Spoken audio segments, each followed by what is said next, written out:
Assalamualaikum warahmatullahi wabarakatuh. Dengan saya Nurlan Saputri dengan NIM 2365005.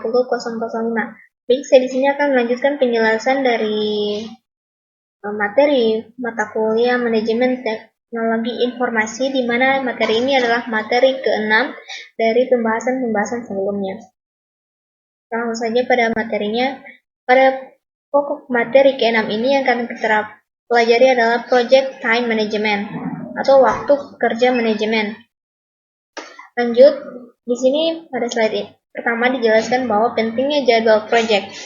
Nah, dia menjelaskan bahwa penyesuaian proyek tepat waktu merupakan salah satu tantangan terbesar bagi sebuah proyek, di mana dia itu harus memiliki waktu fleksibilitas yang paling sedikit, sehingga masalah jadwal dapat diselesaikan dengan mudah.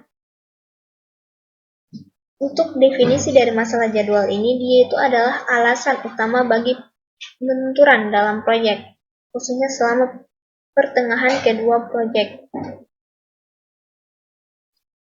Berikutnya, gaya kerja individu dan perbedaan budaya penyebab konflik jadwal.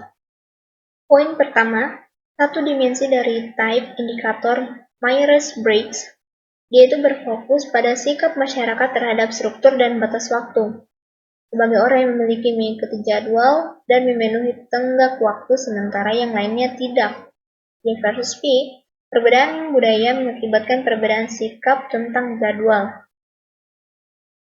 Di slide ini menjelaskan kita bahwa budaya menyebabkan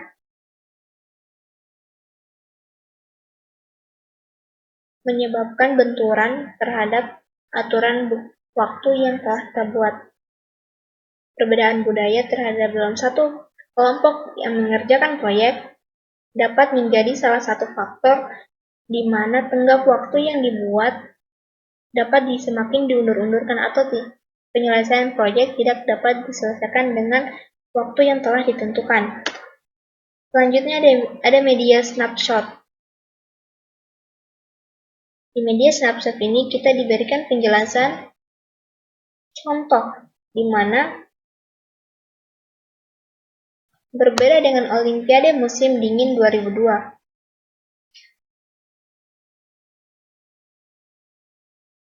Perencanaan dan penjadwalan sangat berbeda untuk Olimpiade musim panas 2004 yang diselenggarakan di Athena, Yunani. Ini adalah contoh snapshot, media snapshot, di mana di sini kita mengambil contoh Olimpiade musim tahun 2002 dengan Olimpiade musim panas tahun 2004, musim dingin dan musim panas. Dijelaskan juga banyaknya artikel yang ditulis sebelum upacara pembukaan memprediksi bahwa fasilitas tidak akan siap untuk pada waktunya. Banyak orang yang sangat terkejut dengan upacara pembukaan yang menakjubkan, bangunan baru yang indah, keamanan dan sistem transportasi di Athena sangat luar biasa. Orang-orang Yunani bahkan membuat senang para kritikus dengan berpura-pura para pekerja konstruksi masih bekerja pada saat upacara dimulai.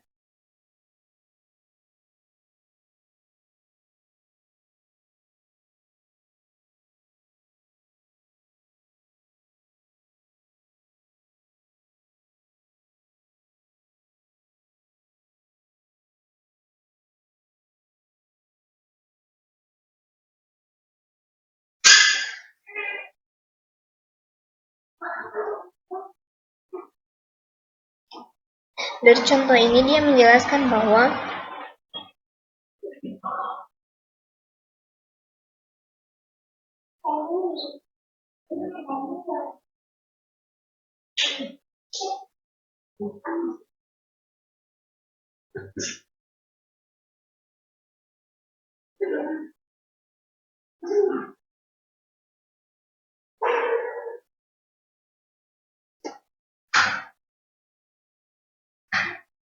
dari contoh media snapshot ini dia menjelaskan bahwa budaya mempengaruhi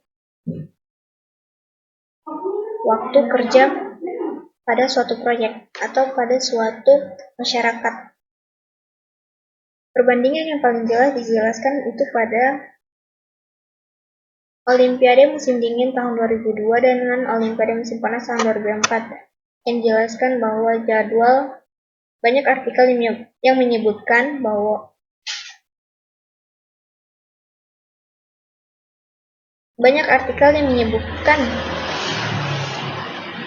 penyelenggaraan Olimpiade musim panas 2004 di Athena, Yunani ini akan menjadi salah satu acara ketidaksiapan terhadap fasilitas dan kebutuhan lainnya tepat waktunya. Namun hal ini terbantahkan dengan pernyataan bahwa semua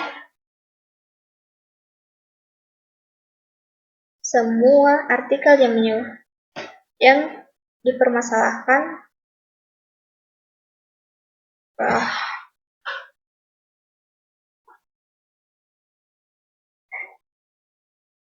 namun artikel ini dibantahkan dengan adanya pernyataan bahwa dengan upacara pembukaan yang menakjubkan dengan bangunan datar yang indah, keamanan sistem transportasi di Athena yang sangat luar biasa. Itu menyatakan bahwa fasilitas dan lainnya dilaksanakan tepat pada waktunya sebelum Olimpiade musim panas tahun 2004 diselenggarakan. Bahkan mereka orang-orang Yunani juga membuat senang para kritikus.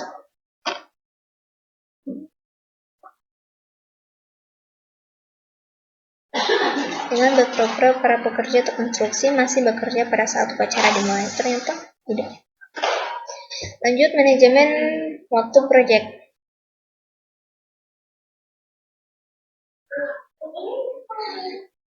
Di manajemen waktu proyek ini terdapat 7 proses utama. Yang pertama adalah perencanaan pengelolaan jadwal. Yang kedua adalah definisi kegiatan. Ketiga adalah sequencing aktivitas. Keempat, estimasi sumber daya kegiatan. Kelima, estimasi durasi kegiatan. Keenam, membangun jadwal. Dan yang ketujuh adalah mengontrol jadwal.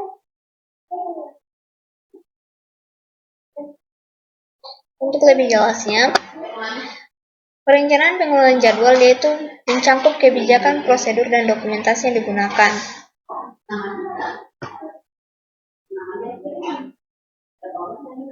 Sedangkan pendefinisian kegiatan dia itu mencangkup kegiatan khusus terhadap anggota tim proyek dan stakeholder untuk melakukan dan menghasilkan deliverable project. Aktivitas sequencing itu dia mendefinisikan dan mendokumentasikan hubungan antara kegiatan dan proyek.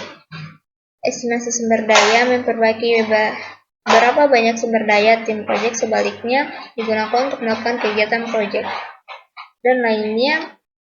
Sampai mengontrol jadwal itu dia mengendalikan dan mengelola perubahan jadwal proyek. Untuk ringkasan manajemen waktu proyek itu dapat dilihat di sini, di mana planningnya atau rencananya dimulai dari proses output, dan seterusnya sampai menghasilkan monitoring and controlling. Di prosesnya yang pertama plan schedule management, dilanjutkan schedule management plan, definisi activities, di mana ada activities list, attributes, volunteer list, project management, plan updates, melanjutkan dengan square activities, project schedule network diagrams, project document updates, dan seterusnya, sampai monitoring and controlling. Planning schedule management. Di planning ini, tim proyek menggunakan pertimbangan ahli teknik analis dan dapat untuk mengembangkan rencana pengelolaan jadwal. Hal ini meliputi pengembangan model jadwal proyek, metodologi penjadwalan, tingkat akurasi dan satuan ukuran, ambang batas kendali, aturan pengukuran kinerja, dan format laporan deskripsi proses. Mendefinisikan aktivitas. Maksud dari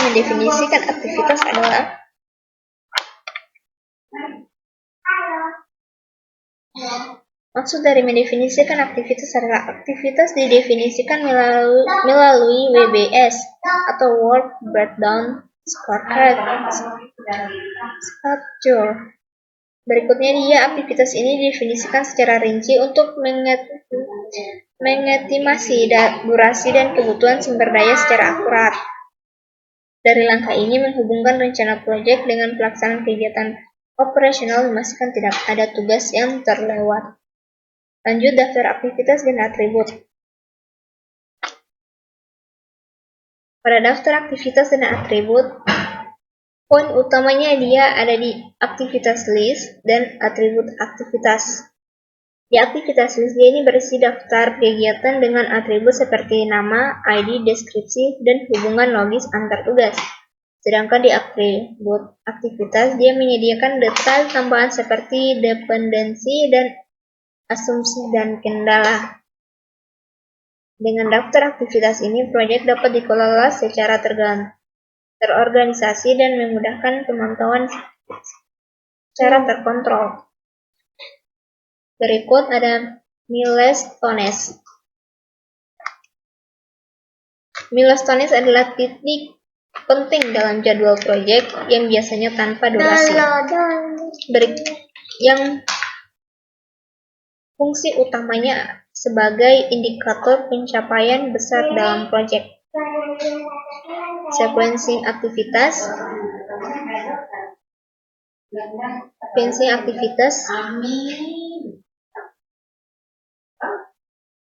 Dia merupakan proses mengidentifikasi hubungan logis antara aktivitas.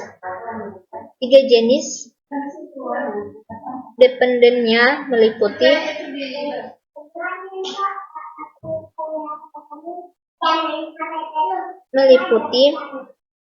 mandatory dependence atau hard logis, discrete. 3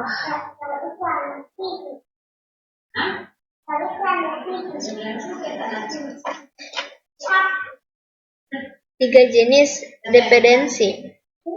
Yang pertama ada mandatory dependencies atau hard logis.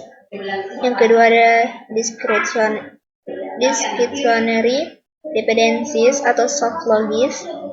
Dan yang ketiga ada external dependencies. Dari squares ini dia membantu menyusun urutan kerja yang optimal, mencegah hambatan dalam pelaksanaan.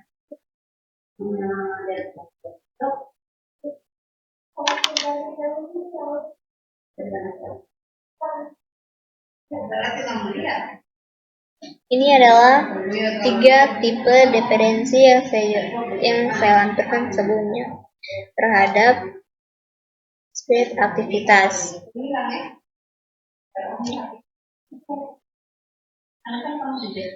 Di mana script aktivitas D ini mengkaji ulang aktivitas, menentukan dependensi.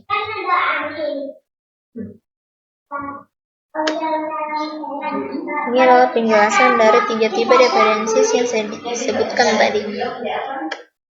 Berikut ada network diagram. Network diagram adalah teknik yang lebih disukai untuk menunjukkan aktivitas sequencing. Network diagram merupakan tampilan skematis dari realitis logis atau urutan aktivitas proyek. Ini adalah gambaran dari network diagram proyek X atau network diagram proyek tanpa nama. Mulai dari 1, 2, 3, 4, 5, 6, 7, sampai 8. Ini adalah jenisnya. Arrow Diagramming Method atau ADM. Arrow Diagramming Method ini seringkali juga disebut sebagai AOA, Network Diagram atau Activity One Arrow. Nah, aktivitas ini digambarkan dengan panah. Nodes atau lingkaran adalah awal dan titik akhir dari aktivitas. Hanya dapat menampilkan dependensi finish to start. Contoh dari arrow diagram method ini atau ADM adalah dapat dari sini atau diagram proyek, di mana dia memulai dari anak panah node dengan lingkar awal pada titik akhir dan akhir dari aktivitas. Lanjut proses membuat diagram AOA. Nah, di sini lihat tampilan proses pembuatan diagram AOA.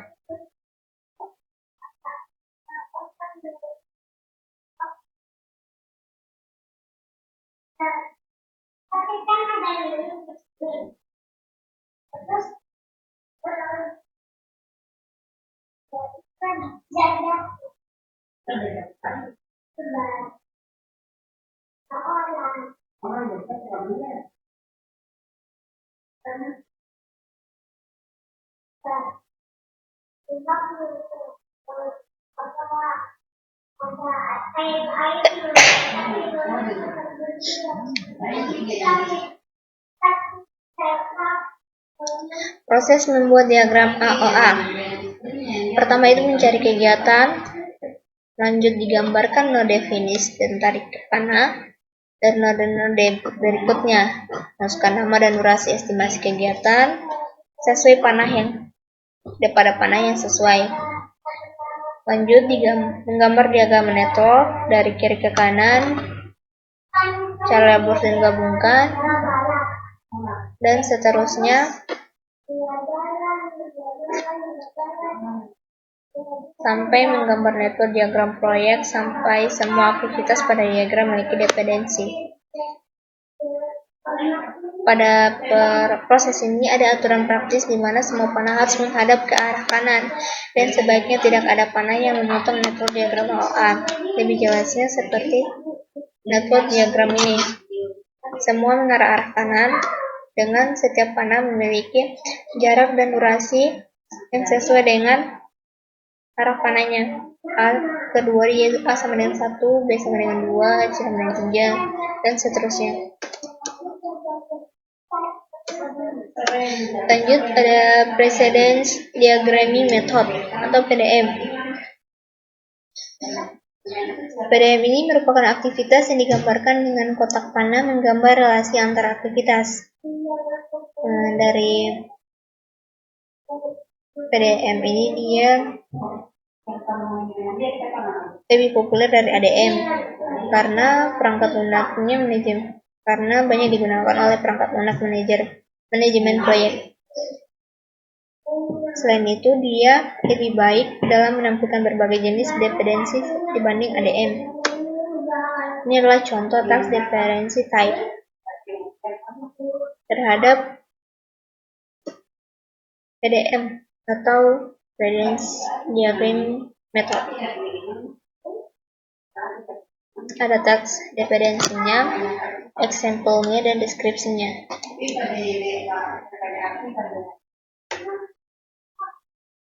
Lebih lanjutnya, ini adalah contoh PDM network diagramnya terhadap semua deskripsi yang ada pada task dependency type ini. Berikutnya ada estimasi resolusi kegiatan. Nah, dalam estimasi resolusi kegiatan ini dia mengajarkan kita bahwa sebelum memperkirakan durasi kegiatan, kita harus memiliki gagasan tentang jumlah dan jenis sumber daya yang akan digunakan untuk setiap kegiatan.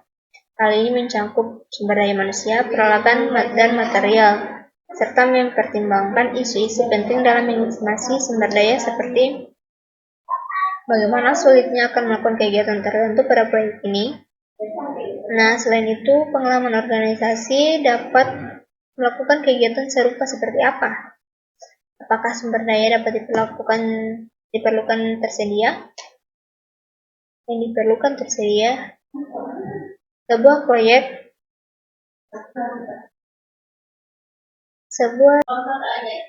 sebuah recursive breakdown struktur adalah struktur hierarkis dan mengidentifikasi sumber daya proyek berdasarkan kategori dan jenisnya.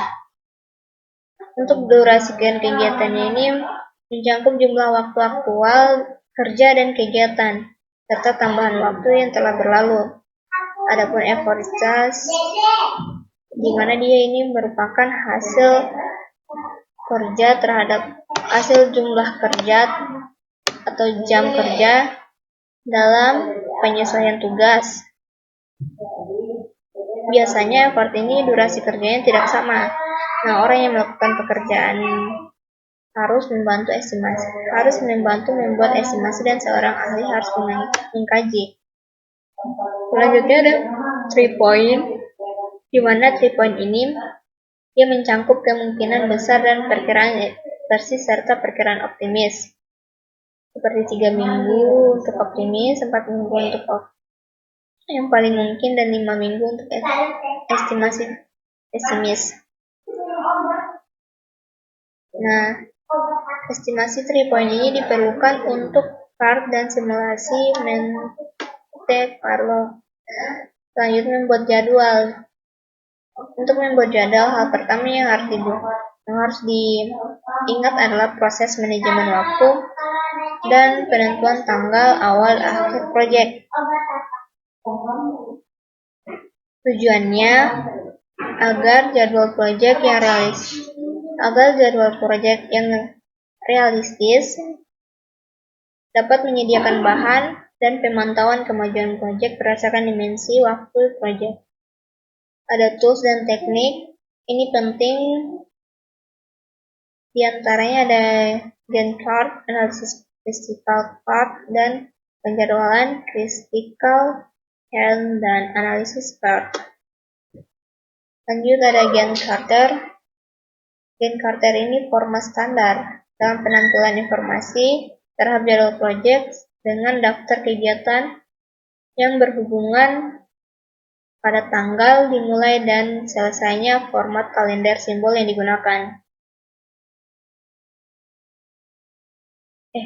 Pada tanggal mulai dan tanggal akhir kalender. Biasanya format simbol yang digunakan ada diamond hitam, batang hitam tebal, batang tipis horizontal, dan panah. Ini adalah contoh dari diagram Gantt chart for project terhadap project X. Ini adalah contoh peluncuran softwarenya. Lanjut menambahkan milestone pada Gantt chart.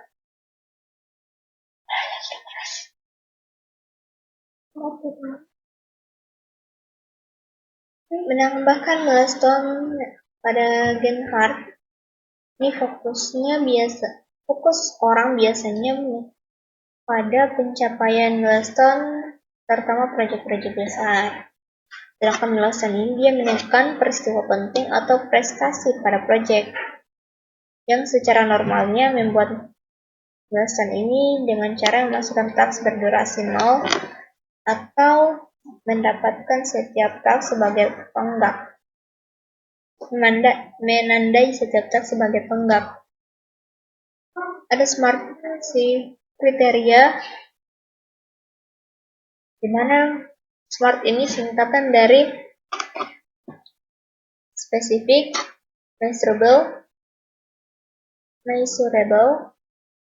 achievable, realistic, time framed. Ini adalah contoh tracking Gantt chart.